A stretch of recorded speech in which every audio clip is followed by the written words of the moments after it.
Well, I generally prepare things that I would like to say so I don't go past the time. And so my name is Mika'il DeVeaux, and what is not mentioned, I'm also a member of the Muslim Islamic Brotherhood here in Harlem. And I want to thank everyone for at least inviting me here this afternoon, and for all the work that everyone here is currently engaged in. Helping people who have returned from prison is not a new thing. From my perspective, helping extends beyond proselytizing, because it is clear to me that everybody in prison already knows God. Every time somebody locks in or the door's shut, they say, "Oh God, oh Lord, thank goodness I'm alive." And so when we think about faith communities and the relationship to people in prison, one of the things that they need not do is think that they're going to go to prison and introduce the people that are in prison to God. Everybody knows God. And the question that the people in prison are asking is, well, what else do you have for me? What else do you do? What else is going on? And so that said, you know, I am not sure what we mean by faith, but people in prison and those out have knowledge of God. I'll just say that. You know, people are familiar with the term. And but do they have faith? That's a question. And if they do, how does that faith inform the way people spend their time in prison? And what are the implications for the faith community and its relationship to those in prison and those being released? So these are some questions that I think communities of faith need to kind of think about before we begin to talk about the things that we are concerned with today. And so I'm not going to wrestle with the theological definitions of faith, except to say that those that have it, they act like it. They act like it rather than claim it. For example, depending on who you read, about 71, 77, or 83% of people in the United States identify themselves as Christians. The remainder identify themselves as either Muslims or Jews or some other faith group. And when we think of the institutional ecology of our neighborhood, religious organization is the most prevalent community institution in the neighborhood. And we should be dominating the landscape just because of our sheer numbers, just because of the presence that, that these people present to the community.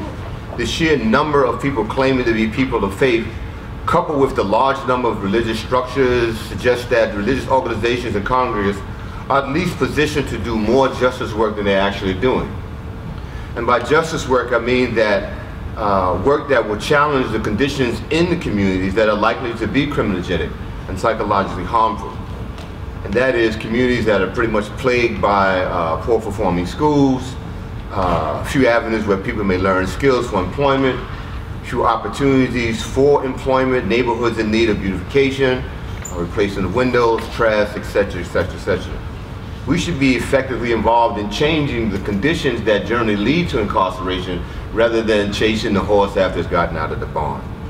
And so this is the kind of justice work that needs to be ongoing before we get to work related to prison or the people in prison and when they come out.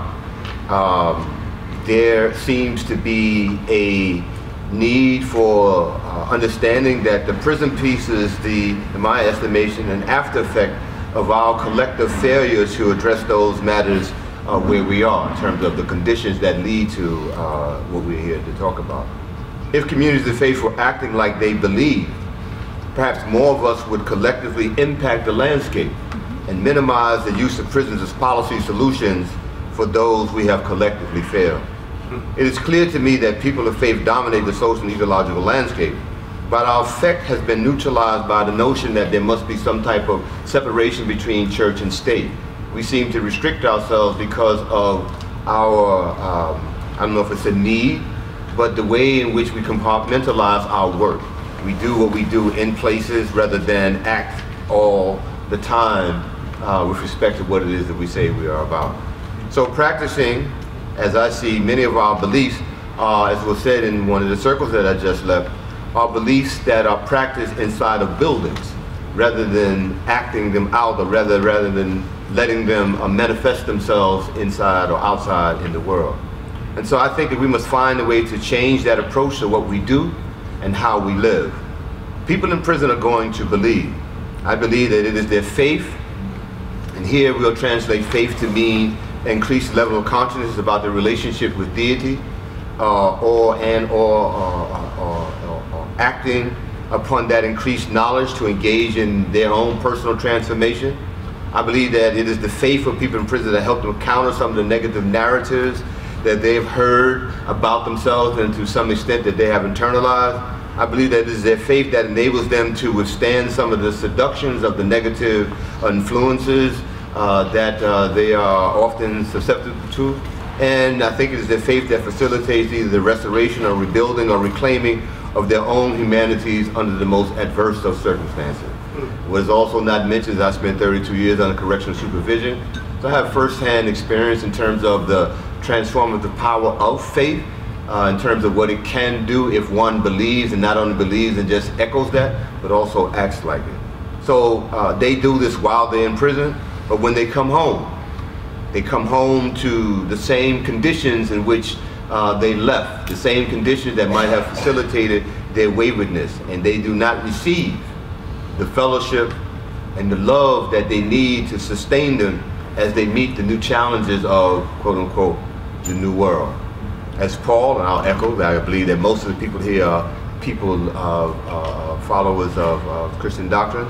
As Paul instructed, and as is recorded in the epistles of Philemon, overlook the faults and errors of the man returning from prison, and have him back forever as a beloved brother, both in the flesh and in the Lord.